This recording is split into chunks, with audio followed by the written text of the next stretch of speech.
Coach Jack Daniels at the Boxers Trainers Channel. And yeah, look, man, I really wasn't prepared to come on today, but based on the fact that um, I needed to consult with you guys in the chat in regards to a particular fight that happened Saturday night in London between Chris Eubank Jr. and um, Connor Ben. Connor Ben and Chris Eubanks Jr. So I had came on earlier, I think like Friday, right? And I said that I believe that Chris Eubanks Jr. would muster up enough skill set to take out Connor Ben. So I don't want to be the one that presents or become the bearer of bad news. Shout out to legend, the legend. What's up, the legend? How you doing today, brother? Look, man, I'm just coming on today to, you know what I'm saying, kind of like cook people, man, that was doubting the credibility of my skill set when it comes to this boxing game, right? I had said that Chris Eubanks stood a slight margin to win over Conor Ben based on the fact that Chris Eubanks Jr. had a, like, I want to say 4-inch height advantage and a 4-inch reach advantage, right? And the 4-inch reach advantage is what really won the fight for Chris Eubanks Jr. because he kept that jab on top of Conor Ben's forehead, right? Now, I will have to say that Conor Ben fought a admirable fight in the sense that he was able to get in, you know what I mean? But the bad thing about Conor Ben's ability to bob and weave, slip and move, and get close enough to Chris Eubanks is when he got close enough, he didn't make a move, right? He would go in, but he wouldn't punch his way in or out once he got in. You understand what I'm saying? Once he got in, he didn't punch his way out, right? Or he didn't punch his way in once he pursued to gravitate towards going in, right? And that was the downfall of Conor Ben's win, or loss rather, because he didn't take advantage of the fact that he was clever enough to train hard enough to be able to get inside. But once he was inside, he didn't execute.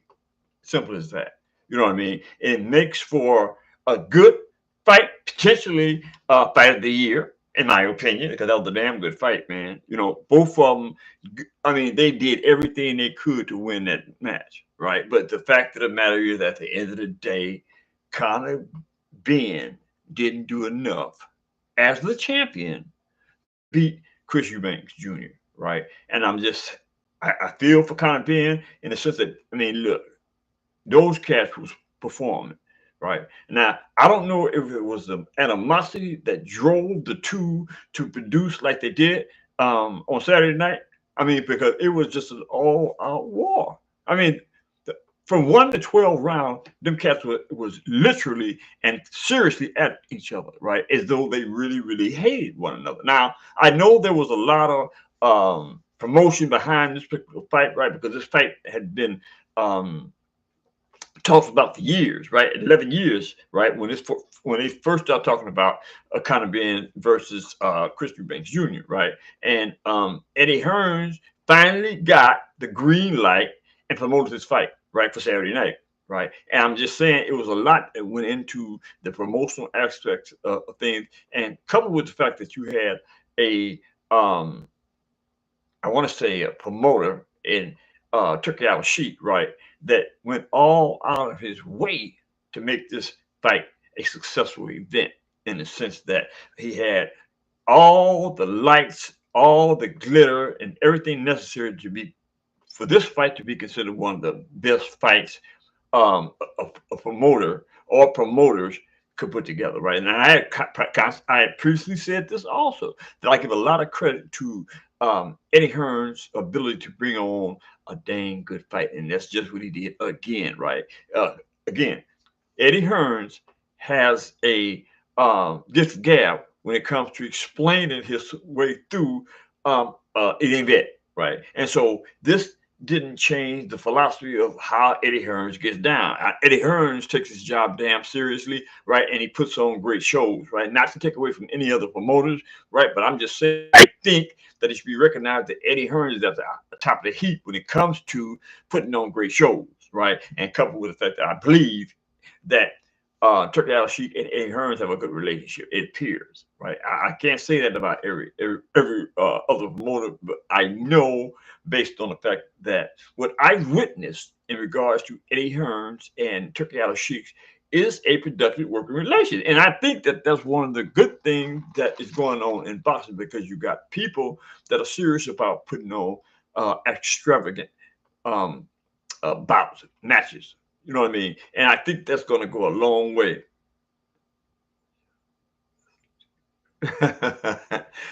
Shout out to the legend. That's right. The legend said they should have listened to me, coach. They should have, because hey, look, man. Contrary to the fact that y'all, you know what I'm saying, don't participate in my channel as much as you do, that's on you. I really can't do nothing about that. But the fact of the matter is, if I come on and give my opinion about this boxing game, look, you can rest assured that I did all the research necessary to produce the facts necessary to suggest that the thing that I say about that particular fight is correct. And here's another one to my win column, right? I don't think at this juncture I have any losses as of date. I think who was that? It was a analyst, a boxing analyst.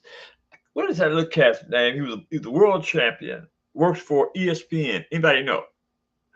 Shout out to Bruce, Gas, Jazz, and Mo. What's going on, champ? How y'all doing out there in the chat? Good to see you, and I'm happy to be here with you. But what's that dude's name? Oh man, he was the welterweight champion.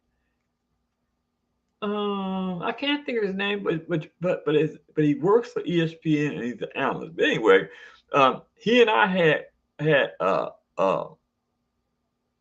two different of opinion in regard to it. There you go, my man in the house.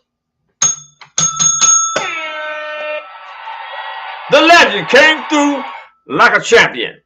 Tim Bradley and I got into a one-on-one in regards to one of the fights between Devin Haney, I believe it was the Vasily Lomachenko, right? Tim Bradley said he don't know, but he think that Devin Haney got too much on his hands. And I said, I can't believe that Tim Bradley would say such a thing, right? And in my opinion, right, I gotta say this. You know what I mean? I really still think that Devin the Dream Haney is one of the greatest young talents in the game, right? Contrary to the fact that he lost to Ryan Garcia, you can't erase that, right? But I don't think when Devin Haney fought Ryan Garcia Jr. March the 20th, April 20th, 2024, that Devin Dream Haney was at his best. I didn't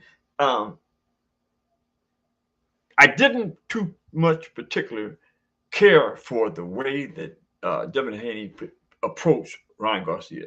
I don't know what it was, but in my opinion, I don't think that Devin Haney went in there psychologically prepared to fight Ryan Garcia. I think that the normal psychological opponent associated with Devin Haney and his desire to be the best in the world, right, wasn't there on that particular night.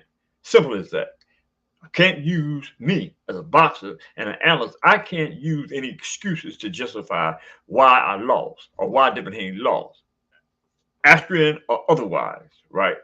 I mean, a great boxer, no disrespect to Devin Haney, but a great boxer works himself through whatever he's confronted with. Contrary to the fact that he had no knowledge whatsoever of Ryan Garcia being on Astrid, but the fact of the matter is, in a great boxer's thought process, right? He has to mentally prepare himself for everything that's coming at him, Astrid and otherwise, right? I'm saying when you grasp to be great, right? You cannot rule out anything. And I think that had Devin Haney been in the right mindset when he was in the ring with Ryan Garcia, contrary to the fact that Ryan Garcia cheated, contrary to the fact that Ryan Garcia is one of the dirtiest fighters in the business, right? I still think that Devin Haney had the skills to overcome Ryan Garcia, even under the circumstances of Austria. Now, that's my personal opinion, right? I'm quite sure there's a lot of you out there, especially guys like uh, that Joker, man. Oh, he gets on my nerves so much that I was just thinking about it. But the memory, when you get 75 years of age, memory is going to escape you. But it'll come to him when it do. I'll bring it to you. But I think that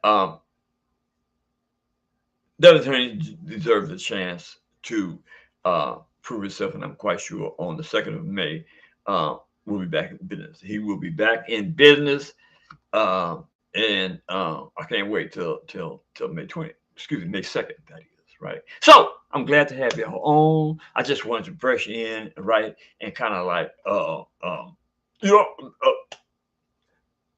poke at those that have no faith in the Boxers Trainers Channel and Jack Daniels at the Boxers Trainers Channel. So that being said, hit the subscription button.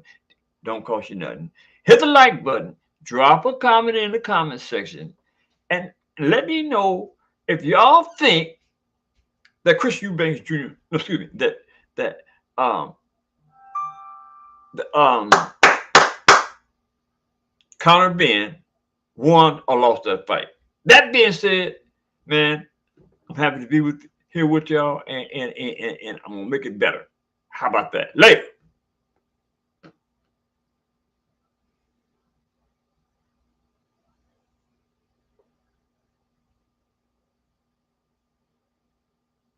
Thank you so much.